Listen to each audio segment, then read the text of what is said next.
Fərqli dillər, fərqli geyimlər, oxşar düşüncələr, bəli. Yüksək səviyyədə təşkil edilən bu 13-də müxtəlif mədəniyyətlər bir araya gəldi.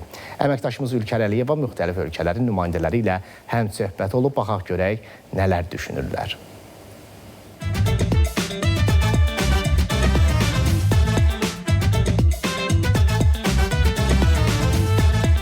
We are here at the WOOF 13th session. WOOF 13-ün fərqli məqamlarından biri də geyim tərzi ilə seçilən iştirakçılardır.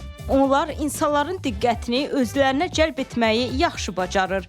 Fərqli dillər, fərqli geyimlər, eyni təbəssüm. WOOF 13-də həm də müxtəlif mədəniyyətləri bir arada görmək olar. I'm from Eswatini. Mən Cənubi Afrikada yerləşən Eswatini krallığından gəlmişəm. Bu bizim milli geyimimizdir. Üzərində kralımızın şəkli əks olunub. Boyunbağım isə mənim əslən haralı olduğumdan xəbər verir. Bakıda insanlar geyim tərzimi maraqlı qarşılayır. Bu mənə xoş təsir bağışlayır.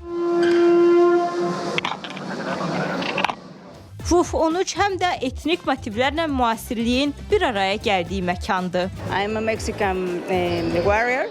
Mən Meksikalı döyüşçüyəm. Geyim tərzimdə döyüşçü olduğumdan xəbər verir. Üzümdə boya naxışları da bunun göstəricisidir. Başımdakı isə tac ehtivaidir. Biz xüsusi günlər üçün bu cür geyinirik. Bu geyim tərzində isə çox vaxt rəqs edirik və mahnı oxuyuruq. This is a representation and the pre-Hispanic culture. Bu geyim pre-İspan dövrü mədəniyyətinin təqdimatıdır. Bu Nahuatl dilində tunin adlanır, başımdakı isə kopelidir. Nahuatl dili Meksikanın yerli xalqlarının qədim dilidir. Bu geyim tərzini biz özümüz hazırlayırıq.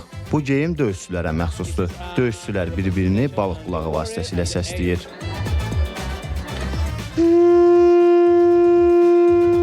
Ülkər Əliyeva, Rahil Bəhlulzadə, Atəbir hava.